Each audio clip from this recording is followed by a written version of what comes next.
मित्रों नमस्कार। मैं नाथ सुनांचली कथा कहानी और उपन्यास के इस नए अंक के साथ पुनः उपस्थित हूँ। मित्रों, इस समय मैं वाचन कर रहा हूँ उपन्यास गोदान का, जिसे लिखा है प्रेमचंद जी ने। अब तक मैं उपन्यास गोदान के अपने वाचन के पिछले क्रम में भाग 17 तक का वाचन कर चुका हूँ।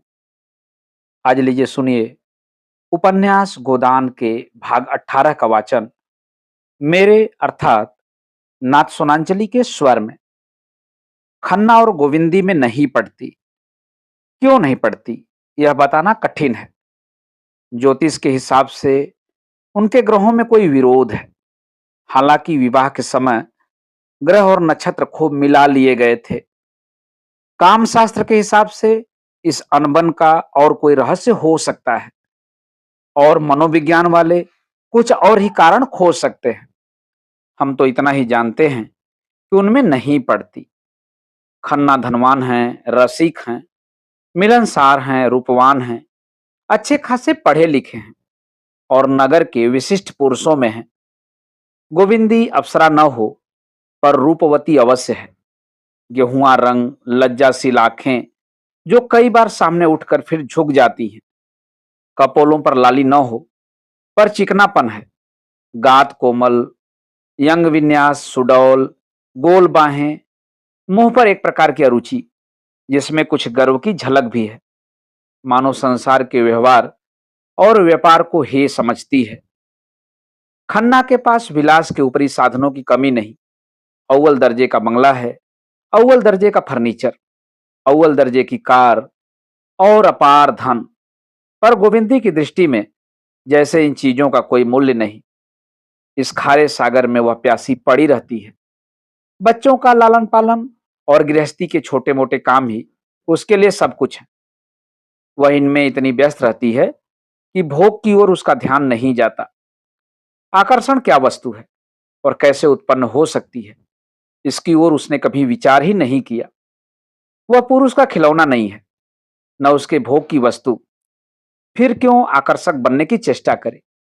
अगर पुरुष उसका असली सौंदर्य देखने के लिए आंखें नहीं रखता, कामनियों के पीछे मारा मारा फिरता है, तो वह उसका दुर्भाग्य है। वह उसी प्रेम और निष्ठा से पति की सेवा किए जाती है जैसे द्वेष और मोह जैसी भावनाओं को उसने जीत लिया है। और यह अपार संपत्ति तो जैसे उसकी आत्मा को कुचलती रहती है। इन आडंबरों और पाखंडों से मुक्त होने के लिए उसका मन सदैव ललचाया करता है। अपने सरल और स्वाभाविक जीवन में वह कितनी सुखी रह सकती है, इसका वह नित्य स्वप्न देखती रहती है। तब क्यों मालती उसके मार्ग में आकर बाधक हो जाती। क्यों वेश्याओं के मुजरे होते। क्यों यह संदेह और बनावट और अशांति उसके जीवन पथ में कांटा बनती। बहुत पहले जब वह बालिका विद्यालय में पढ़ती थी, उसे कविता का रोग लग गया था, जहां दुख और वेदना ही जीवन का तत्व है। संपत्ति और विलास तो केवल इसलिए है कि उसकी होली जलाई जाए, जो मनुष्य को असत्य और अशांति की ओर ले जाता है। वह अब कभी कभी कविता रचती है, लेकिन सुनाए किसे। उसकी कविता केवल मन की तरंग या भावना की उड़ान न थी। उसके एक एक शब्द में उसके जीवन की व्यथा और उसके आंसुओं की ठंडी जलन भरी होती थी। किसी ऐसे प्रदेश में जा बसने की लालसा, जहां वह पाखंडों और वासनाओं से दूर अपनी शांत कुटिया में सरल आनंद का उपभोग करे। खन्ना उसकी कविताएं देखते तो उसका मजाक उड़ाते और कभी कभी फाड़कर फेंक देते। और यह संपत्ति की दीवार दिन दिन ऊंची होती जाती थी और दंपत्ति को एक दूसरे से दूर और पृथक करती जाती थी। खन्ना अपने ग्राहकों के साथ जितना ही मीठा और नम्र था, घर में उतना ही कटु और उदंड। अक्सर क्रोध में गोविंदी को अपशब्द कह बैठता। शिष्टता उसके लिए दुनिया को ठगने का एक साधन थी, मन का संस्कार नहीं। ऐसे अवसरों पर गोविंदी अपने एकांत कमरे में जा बैठती और रात की रात रोया करती, और खन्ना दीवान खाने में मुजरे सुनता या क्लब में जाकर शराबें उड़ाता। लेकिन यह सब कुछ होने पर भी खन्ना उसके सर्वस्व थे। वह दलित और अपमानित होकर भी खन्ना की लौंडी थी। उनसे लड़ेगी, रोएगी, पर रहेगी उन्हीं की। उनसे पृथक जीवन की वह कोई कल्पना ही न कर सकती थी। आज मिस्टर खन्ना किसी बुरे आदमी का मुंह देकर उठे थे। सवेरे ही पत्र खोला तो उनके कई स्टॉकों का दर गिर गया था, जिसमें उन्हें कई हजार की हानि होती थी। शक्कर मिल के मजदूरों ने हड़ताल कर दी थी और दंगा फसाद करने पर आमादा थे। नफे की आशा से चांदी खरीदी थी, मगर उसका दर आज और भी गिर गया था। राय साहब से जो सौदा हो रहा था और जिसमें उन्हें खासे नफे की आशा थी, वह कुछ दिनों के लिए टलता हुआ जान पड़ता था। फिर रात को बहुत पी लेने के कारण इस वक्त सिर भारी था और देह टूट रही थी। इधर सोफर ने कार के इंजन में कुछ खराबी पैदा हो जाने की बात कही थी और लाहौर में उनके बैंक पर एक दीवानी मुकदमा दायर हो जाने का समाचार भी मिला था।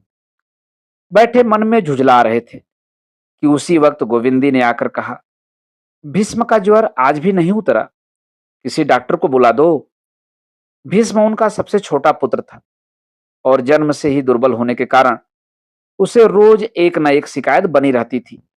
आज खांसी है तो कल बुखार, कभी पसली चल रही है, कभी हरे पीले दस्त आ रहे हैं। 10 महीने का हो गया था और लगता था 5-6 महीने का। खन्ना की धारणा हो गई थी कि यह लड़का बचेगा नहीं, इसलिए उसकी ओर वह उदासीन रहते थे। पर गोविंदी इसी कारण उसे और बच्चों से ज्यादा चाहती थी। खन्ना के पिता ने स्नेह का भाव दिखाते हुए कहा, बच्चों को दवाओं का आदी बनाना ठीक नहीं और तुम्हें दवा पिलाने का मर्ज है। जरा कुछ हुआ और डॉक्टर को बुलाओ। एक रोज और देखो, आज तीसरा ही दिन तो है, शायद आज आप ही आप उतर जाए। गोविंदी ने आग्रह किया। 3 दिन हो गए नहीं उतरा, घरेलू दवाई करके हार गई। खन्ना ने पूछा, अच्छी बात है, बुलाए देता हूं। किसे बुलाऊं? बुला लो डॉक्टर नाग को। अच्छी बात है, उन्हीं को बुलाता हूं। मगर यह समझ लो कि नाम हो जाने से कोई अच्छा डॉक्टर नहीं हो जाता। नाग फीस चाहे जितनी ले लें, उनकी दवा से किसी को अच्छा होते नहीं देखा। वह तो मरीजों को स्वर्ग भेजने के लिए मशहूर हैं। तो जिसे चाहो बुला लो। मैंने तो नाग को इसलिए कहा कि वह कई बार आ चुके हैं। मिस मालती को क्यों न बुला लूं? फीस भी कम और बच्चों का हल लेडी डॉक्टर जैसा समझेंगी। कोई मर्द डॉक्टर को नहीं समझ सकता। गोविंदी ने जलकर कहा, मैं मिस मालती को डॉक्टर नहीं समझती। खन्ना ने भी तेज आंखों से देखकर कहा, तो वह इंग्लैंड घास खोदने गई थी और हजारों आदमियों को आज जीवन दान दे रही है। यह सब कुछ नहीं है। होगा, मुझे उन पर भरोसा नहीं है। वह मर्दों के दिल का इलाज कर लें और किसी की दवा उनके पास नहीं है। बस ठन गई। खन्ना गरजने लगे, गोविंदी बरसने लगी। उनके बीच में मालती का नाम आ जाना मानो लड़ाई का अल्टीमेटम था। खन्ना ने सारे कागजों को जमीन पर फेंक कर कहा, तुम्हारे साथ जिंदगी तल्ख हो गई। गोविंदी ने नुकीले स्वर में कहा, तो मालती से ब्याह कर लो ना, अभी क्या बिगड़ा है? अगर वहां दाल गले। तुम मुझे क्या समझती हो? यही कि मालती तुम जैसों को अपना गुलाम बनाकर रखना चाहती है, पति बनाकर नहीं। तुम्हारी निगाह में मैं इतना जलील हूं। और उन्होंने इसके विरुद्ध प्रमाण देना शुरू किया। मालती जितना उनका आदर करती है, उतना शायद ही किसी का करती हो। राय साहब और राजा साहब को मुंह तक नहीं लगाती, लेकिन उनसे एक दिन भी मुलाकात न हो तो शिकायत करती है। गोविंदी ने इन प्रमाणों को एक फूंक में उड़ा दिया, इसीलिए कि वह तुम्हें सबसे बड़ा आंखों का अंधा समझती है। दूसरों को इतनी आसानी से बेवकूफ नहीं बना सकती। खन्ना ने डींग मारी, वह चाहें तो आज मालती से विवाह कर सकते हैं, आज और अभी। मगर गोविंदी को बिल्कुल विश्वास नहीं। तुम 7 जन्म नाक रगड़ो तो भी वह तुमसे विवाह न करेगी। तुम उसके टट्टू हो, तुम्हें घास खिलाएगी, कभी कभी तुम्हारा मुंह सहलाएगी, तुम्हारे पुट्ठों पर हाथ फेरेगी, लेकिन इसलिए कि तुम्हारे ऊपर सवारी गांठे।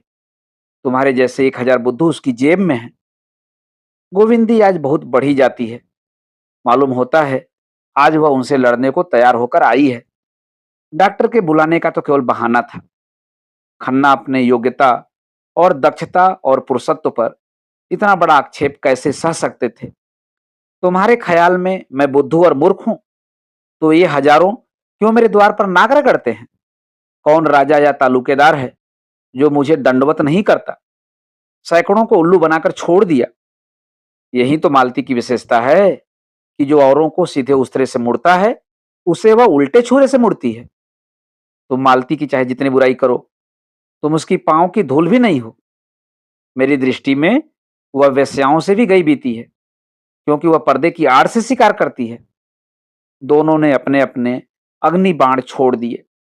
खन्ना ने गोविंदी को चाहे कोई दूसरी कठोर से कठोर बात कही होती, उसे इतनी बुरी न लगती, पर मालती से उसकी यह घृणित तुलना उसकी सहिष्णुता के लिए भी असह्य थी। गोविंदी ने भी खन्ना को चाहे जो कुछ कहा होता, वह इतने गर्म न होते, लेकिन मालती का यह अपमान वह सह नहीं सकते। दोनों एक दूसरे के कोमल स्थलों से परिचित थे। दोनों के निशाने ठीक बैठे और दोनों तिलमिला उठे। खन्ना की आंखें लाल हो गईं, गोविंदी का मुंह लाल हो गया। खन्ना आवेश में उठे और उसके दोनों कान पकड़कर जोर से ऐंठे और 3 तमाचे लगा दिए। गोविंदी रोती हुई अंदर चली गई। जरा देर में डॉक्टर नाग आए और सिविल सर्जन मिस्टर टॉड आए और भिसगाचार्य नीलकंठ शास्त्री आए, पर गोविंदी बच्चे को लिए अपने कमरे में बैठी रही। किसने क्या कहा, क्या तस्कीक की, उसे कुछ मालूम नहीं। जिस विपत्ति की कल्पना वह कर रही थी, वह आज उसके सिर पर आ गई। खन्ना ने आज जैसे उसे नाता तोड़ लिया, जैसे उसे घर से खदेड़ कर द्वार बंद कर लिया। जो रूप का बाजार लगाकर बैठती है, जिसकी परछाई भी वह अपने ऊपर पड़ने नहीं देना चाहती, वह उस पर परोक्ष रूप से शासन करे, यह न होगा। खन्ना उसके पति हैं, उन्हें उसको समझाने बुझाने का अधिकार है। उनकी मार को भी वह सिरोधार्य कर सकती है, पर मालती का शासन असंभव। मगर बच्चे का ज्वर जब तक शांत न हो जाए, वह हिल नहीं सकती। आत्माभिमान को भी कर्तव्य के सामने सिर झुकाना पड़ेगा। दूसरे दिन बच्चे का ज्वर उतर गया था। गोविंदी ने एक तागा मंगवाया और घर से निकली। जहां उसका इतना अनादर है, वहां वह अब नहीं रह सकती। आघात इतना कठोर था कि बच्चों का मोह भी टूट गया। उनके प्रति उसका जो धर्म था, उसे वह पूरा कर चुकी है। शेष जो कुछ है, वह खन्ना का धर्म है। हाँ, गोद के बालक को वह किसी तरह नहीं छोड़ सकती। वह उसकी जान के साथ है और इस घर से वह केवल अपने प्राण लेकर निकलेगी और कोई चीज उसकी नहीं है। उन्हें यह दावा है कि वह उसका पालन करते हैं। गोविंदी दिखा देगी कि वह उनके आश्रय से निकलकर भी जिंदा रह सकती है। तीनों बच्चे उस समय खेलने गए थे। गोविंदी का मन हुआ एक बार उन्हें प्यार कर ले, मगर वह कहीं भागी तो नहीं जाती। बच्चों को उससे प्रेम होगा तो उसके पास आएंगे, उसके घर में खेलेंगे। वह जब जरूरत समझेगी, खुद बच्चों को देख जाया करेगी। केवल खन्ना का आश्रय नहीं लेना चाहती। सांझ हो गई थी। पार्क में खूब रौनक थी। लोग हरी घास पर लेटे हवा का आनंद लूट रहे थे। गोविंदी हजरतगंज होती हुई चिड़ियाघर की तरफ मुड़ी ही थी कि कार पर मालती और खन्ना सामने से आते हुए दिखाई दिए। उसे मालूम हुआ। खन्ना ने उसकी तरफ इशारा करके कुछ कहा और मालती मुस्कुराई। नहीं, शायद यह उसका भ्रम हो। खन्ना मालती से उसकी निंदा न करेंगे। मगर कितनी बेशर्म है। सुना है इसकी अच्छी प्रैक्टिस है, घर की भी संपन्न है, फिर भी यूं अपने को बेचती फिरती है। न जाने क्यों ब्याह नहीं कर लेती। लेकिन उसे ब्याह करेगा ही कौन? नहीं, यह बात नहीं है। पुरुषों में भी बहुत ऐसे गधे हैं जो उसे पाकर अपने को धन्य मानेंगे। लेकिन मालती खुद तो किसी को पसंद करे, और ब्याह में कौन सा सुख रखा हुआ है। बहुत अच्छा करती है। जो ब्याह नहीं करती, अभी सब उसके गुलाम हैं। तब वह एक की लौंडी होकर रह जाएगी। बहुत अच्छा कर रही है। अभी तो यह महाशय भी उसके तलवे चाटते हैं। कहीं इनसे ब्याह कर ले तो उस पर शासन करने लगे। मगर इनसे वह क्यों ब्याह करेगी? और समाज में दो चार ऐसी स्त्रियां हों तो सबसे अच्छा। पुरुषों के कान तो गर्म करती रहेंगी। आज गोविंदी के मन में मालती के प्रति बड़ी सहानुभूति उत्पन्न हुई। वह मालती पर आक्षेप करके उसके साथ अन्याय कर रही है। क्या मेरी दशा को देखकर उसकी आंखें न खुलती होंगी? विवाहित जीवन की दुर्दशा आंखों देखकर अगर वह इस जाल में नहीं फंसती तो क्या बुरा करती है। चिड़ियाघर में चारों तरफ सन्नाटा छाया हुआ था। गोविंदी ने तागा रोक दिया। और बच्चे को लिए हरी दूब की तरफ चली। मगर 2 ही 3 कदम चली थी कि चप्पल पानी में डूब गए। अभी थोड़ी देर पहले लान सींचा गया था और घास के नीचे पानी बह रहा था। उस उतावली में उसने पीछे न फिरकर एक कदम और आगे रखा तो पांव कीचड़ में सन गए। उसने पांव की ओर देखा। अब यहाँ पांव धोने के लिए पानी कहाँ से मिलेगा? उसकी सारी मनोव्यथा लुप्त हो गई। पांव धोकर साफ करने की नई चिंता हुई। उसकी विचारधारा रुक गई। जब तक पांव न साफ हो जाए वह कुछ नहीं सोच सकती। सहसा उसे एक लंबा पाइप घास में छिपा नजर आया जिसमें से पानी बह रहा था। उसने जाकर पांव धोए, चप्पल धोए, हाथ मुंह धोया, थोड़ा सा पानी चुल्लू में लेकर पिया और पाइप के उस पार सूखी जमीन पर जा बैठी। उदासी में मौत की याद तुरंत आ जाती है। कहीं वह वहीं बैठे बैठे मर जाए तो क्या हो? तांगे वाला तुरंत जाकर खन्ना को खबर देगा। खन्ना सुनते ही खिल उठेंगे, लेकिन दुनिया को दिखाने के लिए आंखों पर रुमाल रख लेंगे। बच्चों के लिए खिलौने और तमाशे माँ से प्यारे हैं। यह है उसका जीवन, जिसके लिए कोई 4 बूंद आंसू बहाने वाला भी नहीं। तब उसे वह दिन याद आया जब उसकी सास जीती थी और खन्ना उड़नछू न हुए थे। तब उसे सास का बात बात पर बिगड़ना बुरा लगता था। आज उसे सास के उस क्रोध में स्नेह का रस घुला जान पड़ रहा था। तब वह सास से रूठ जाती थी और सास उसे दुलार कर मनाती थी। आज वह महीनों रूठी रहे, किसे परवाह है? एकाएक उसका मन उड़कर माता के चरणों में जा पहुंचा।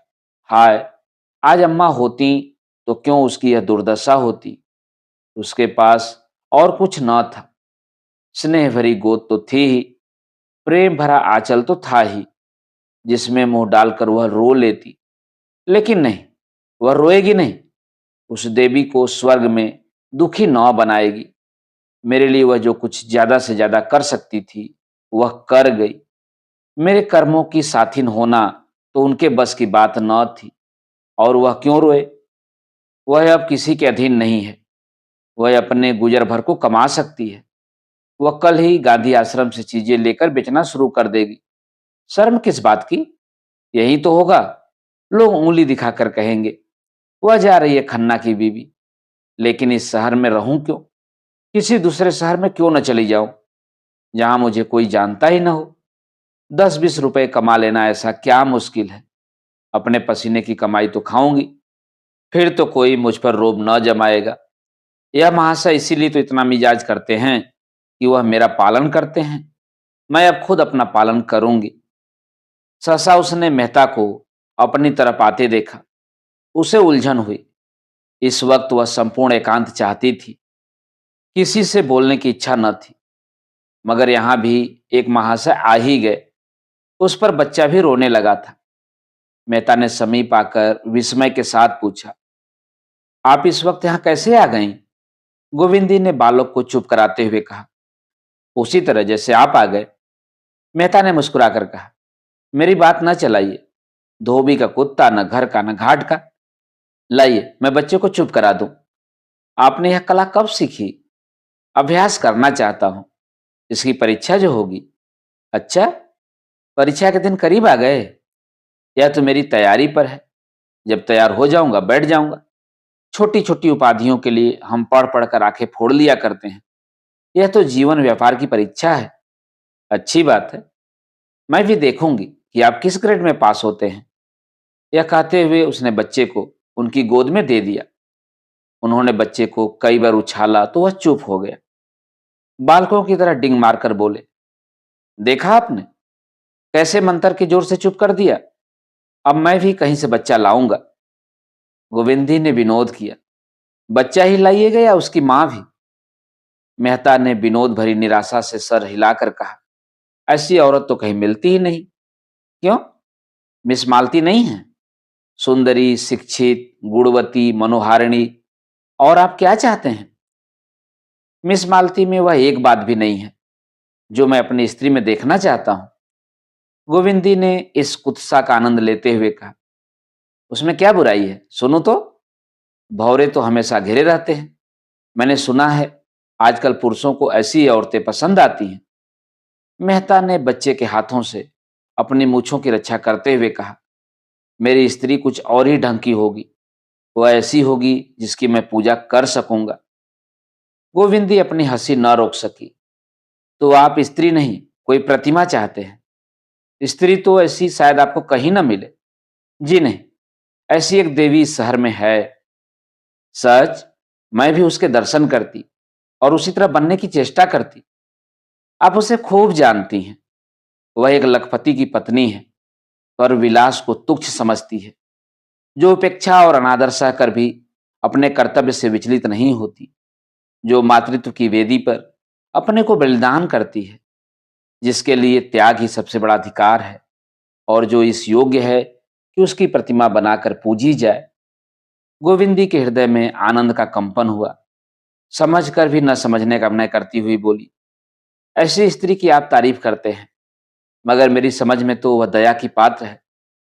वह आदर्श नारी है, और जो आदर्श नारी हो सकती है, वही आदर्श पत्नी भी हो सकती है। मेहता ने आश्चर्य से कहा, आप उसका अपमान करती हैं, लेकिन वह आदर्श इस युग के लिए नहीं है। वह आदर्श सनातन है और अमर है। मनुष्य उसे विकृत करके अपना सर्वनाश कर रहा है। गोविंदी का अंतःकरण खिला जा रहा था। ऐसी फुरेरियां वहां कभी न उठी थी। जितने आदमियों से उसका परिचय था, उनमें मेहता का स्थान सबसे ऊंचा था। उनके मुंह से यह प्रोत्साहन पाकर वह मतवाली हुई जा रही थी। उसी नशे में बोली, तो चलिए, मुझे उनके दर्शन करा दीजिए। मेहता ने बालक के कपोलों में मुंह छिपाकर कहा, वह तो यहीं बैठी हुई हैं। कहाँ? मैं तो नहीं देख रही हूं। उसी देवी से तो बोल रहा हूं। गोविंदी ने जोर से कहा मारा, आपने आज मुझे बनाने की ठान ली, क्यों? मेहता श्रद्धानत होकर कहा, देवी जी, आप मेरे साथ अन्याय कर रही हैं, और मुझसे ज्यादा अपने साथ।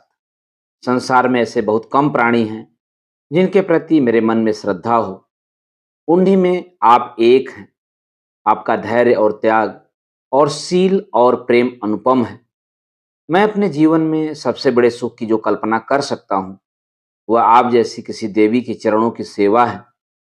जिस नारित्व को मैं आदर्श मानता हूँ, आप उसकी सजीव प्रतिमा हैं। गोविंदी की आंखों में आनंद के आंसू निकल पड़े। इस श्रद्धा कवच को धारण करके वह किस विपत्ति का सामना न करेगी। उसके रोम रोम में जैसे मृदु संगीत की ध्वनि निकल पड़ी। उसने अपने रमणीत्व का उल्लास मन में दबाकर कहा, आप दार्शनिक क्यों हुए मेहता जी? आपको तो कवि होना चाहिए था। मेहता सरलता से हंसकर बोले, क्या आप समझती हैं, बिना दार्शनिक हुए ही कोई कवि हो सकता है? दर्शन तो केवल बीच की मंजिल है। तो अभी आप कवित्व के रास्ते में हैं, लेकिन आप यह भी जानते हैं, कवि को संसार में कभी सुख नहीं मिलता। जिसे संसार दुख कहता है, वहां कवि के लिए सुख है। धन और ऐश्वर्य, रूप और बल, विद्या और बुद्धि, ये विभूतियां संसार को चाहे कितना ही मोहित कर ले, कवि के लिए यहाँ जरा भी आकर्षण नहीं है। उसके मोद और आकर्षण की वस्तु तो बुझी हुई आशाएं और मिटी हुई स्मृतियां और टूटे हुए हृदय के आंसू हैं। जिस दिन इन विभूतियों में उसका प्रेम न रहेगा, उस दिन वह कवि न रहेगा। दर्शन जीवन के इन रहस्यों से केवल विनोद करता है, कभी उनमें लय हो जाता है। मैंने आपकी दो चार कविताएं पढ़ी हैं, और उनमें जितनी पुलक, जितना कंपन, जितनी मधुर व्यथा, जितना रुलाने वाला उन्माद पाया है, वह मैं ही जानता हूँ। प्रकृति ने हमारे साथ कितना बड़ा न्याय किया है कि आप जैसी कोई दूसरी देवी नहीं बनाई। गोविंदी ने हसरत भरे स्वर में कहा, नहीं मेहता जी, यह आपका भ्रम है।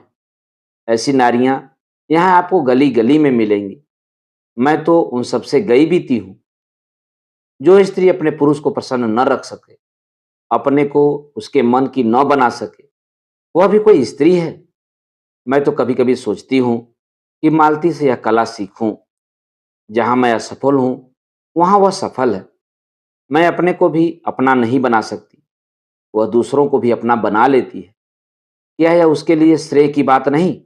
मेहता ने मुंह बनाकर कहा, शराब अगर लोगों को पागल कर देती है तो इसीलिए क्या उसे पानी से अच्छा समझा जाए, जो प्यास बुझाता है, जिलाता है और शांत करता है?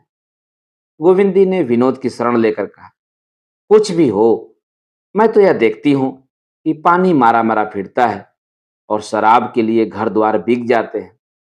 और शराब जितनी ही तेज और नशीली हो, उतनी ही अच्छी। मैं तो सुनती हूं आप भी शराब के उपासक हैं। गोविंदी निराशा की उस दशा में पहुंच गई थी जब आदमी को सत्य और धर्म में भी संदेह होने लगता है। लेकिन मेहता का ध्यान उधर न गया। उनका ध्यान तो वाक्य के अंतिम भाग पर ही चिमट कर रह गया।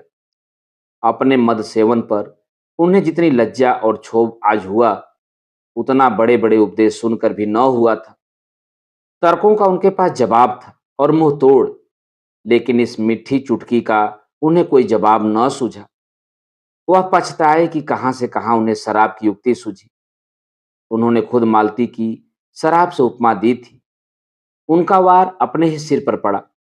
लज्जित होकर बोले, हाँ देवी जी, मैं स्वीकार करता हूं कि मुझ में यह आसक्ति है। मैं अपने लिए उसकी जरूरत बतलाकर और उसके विचारोत्तेजक गुणों का प्रमाण देकर गुनाह का उज्र न करूंगा, जो गुनाह से भी बदतर है। आज आपके सामने प्रतिज्ञा करता हूं कि शराब की एक बूंद भी कंठ के नीचे न जाने दूंगा। गोविंदी ने सन्नाटे में आकर कहा, यह आपने क्या किया मेहता जी? मैं ईश्वर से कहती हूं, मेरा यह आशय न था। मुझे इसका दुख है। नहीं, आपको प्रसन्न होना चाहिए कि आपने एक व्यक्ति का उद्धार कर दिया। मैंने आपका उद्धार कर दिया। मैं तो खुद आपसे अपने उद्धार की याचना करने जा रही हूं। मुझसे? धन्य भाग, गोविंदी ने करुण स्वर में कहा। हाँ, आपके सिवा मुझे कोई ऐसा नजर नहीं आता जिससे मैं अपनी व्यथा सुनाऊं। देखिए, यह बात अपने आप तक ही रखिएगा। हालांकि आपसे यह याद दिलाने की जरूरत नहीं। मुझे अब अपना जीवन असह्य हो गया है। मुझसे अब जितनी तपस्या हो सकी मैंने की, लेकिन अब नहीं सहा जाता। मालती मेरा सर्वनाश किए डालती है। मैं अपने किसी शस्त्र से उस पर विजय नहीं पा सकती। आपका उस पर प्रभाव है। वह जितना आपका आदर करती है, शायद और किसी मर्द का नहीं करती। अगर आप किसी तरह मुझे उसके पंजे से छुड़ा दें, तो मैं जन्म भर आपकी ऋणी रहूंगी। उसके हाथों मेरा सौभाग्य लूटा जा रहा है। आप अगर मेरी रक्षा कर सकते हैं, तो कीजिए। मैं आज घर से यह इरादा करके चली थी कि फिर लौट कर न आऊंगी। मैंने बड़ा जोर मारा कि मोह के सारे बंधनों को तोड़कर फेंक दूं, लेकिन औरत का हृदय बड़ा दुर्बल है मेहता जी। मोह उसका प्राण है। जीवन रहते मोह तोड़ना उसके लिए असंभव है। मैंने आज तक अपनी व्यथा अपने मन में रखी, लेकिन आज मैं आपसे आंचल फैलाकर भिक्षा मांगती हूँ। मालती से मेरा उद्धार कीजिए। मैं इस मायावनी के हाथों मिटी जा रही हूँ। उसका स्वर आंसुओं में डूब गया। वह फूट फूट कर रोने लगी। मेहता अपनी नजरों में कभी इतने ऊंचे न उठे थे। उस वक्त भी नहीं जब उनकी रचना को फ्रांस की एकेडमी ने शताब्दी की सबसे उत्तम कृति कहकर उन्हें बधाई दी थी। जिस प्रतिमा की वह सच्चे दिल से पूजा करते थे, जिसे मन में वह अपनी इष्ट देवी समझते थे और जीवन के असूझ प्रसंगों में जिससे आदेश पाने की आशा रखते थे, वह आज उनसे भिक्षा मांग रही थी। उन्हें अपने अंदर ऐसी शक्ति का अनुभव हुआ कि वह पर्वत को भी फाड़ सकते हैं, समुद्र को तैरकर पार कर सकते हैं। उन पर नशा सा छा गया, जैसे बालक काठ के घोड़े पर सवार होकर समझ रहा हो कि वह हवा में उड़ रहा है। काम कितना असाध्य है, इसकी सुधि न रही। अपने सिद्धांतों की कितनी हत्या करनी पड़ेगी, बिल्कुल ख्याल न रहा।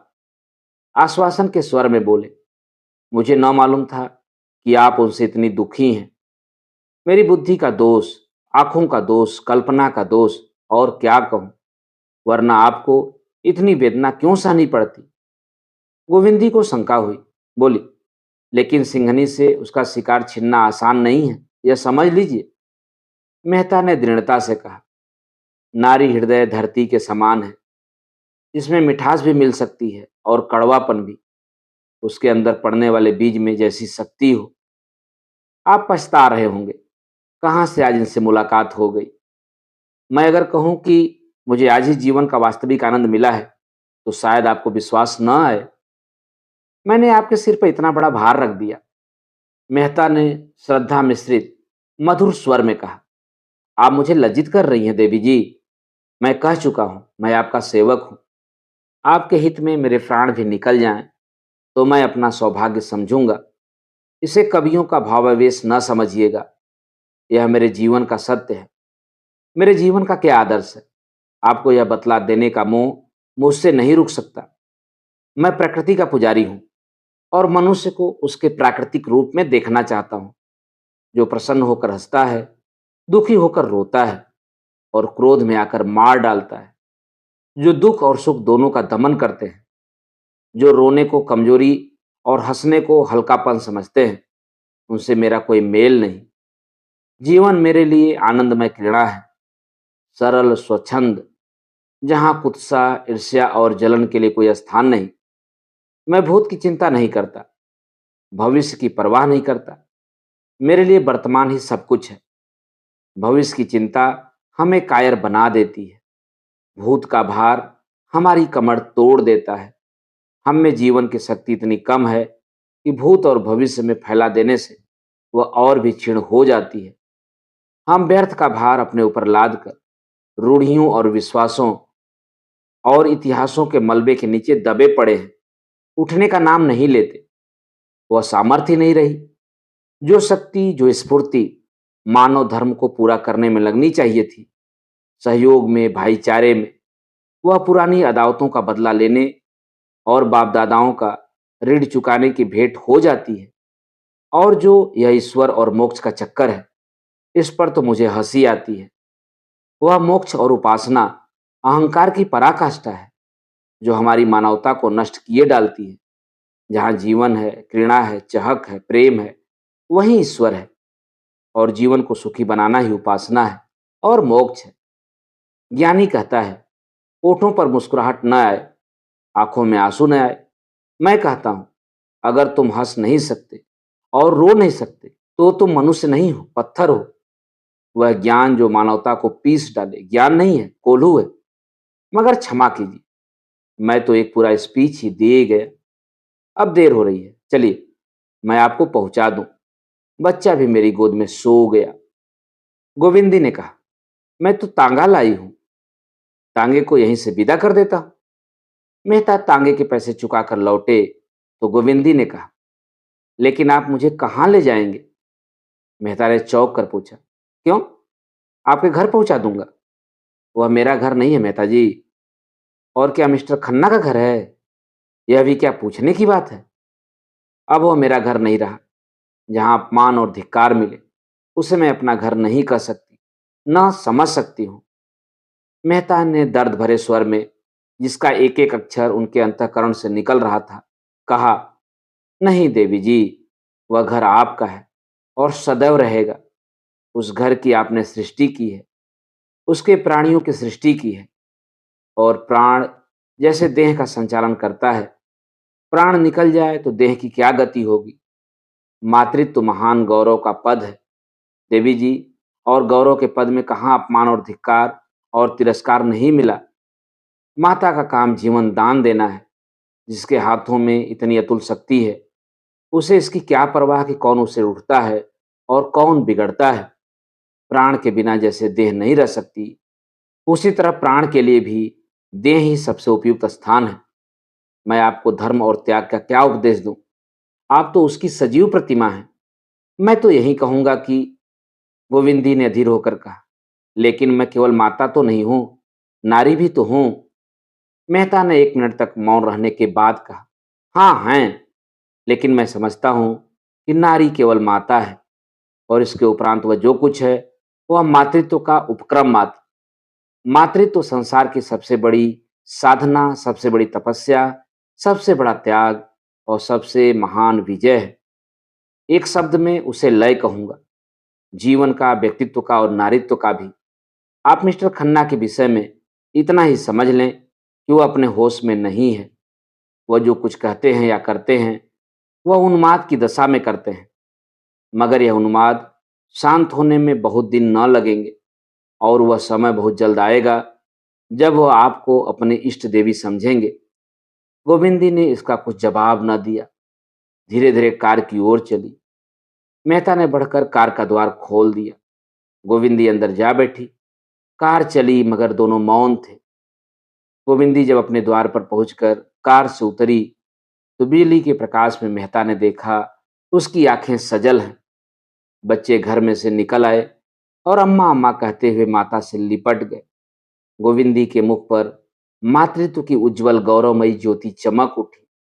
उसने मेहता से कहा, इस कष्ट के लिए आपको बहुत बहुत धन्यवाद, और सिर नीचा कर लिया। आंसू की एक बूंद उसके कपोल पर आ गिरी थी। मेहता की आंखें भी सजल हो गईं। इस ऐश्वर्य और विलास के बीच में भी यह नारी हृदय कितना दुखी है।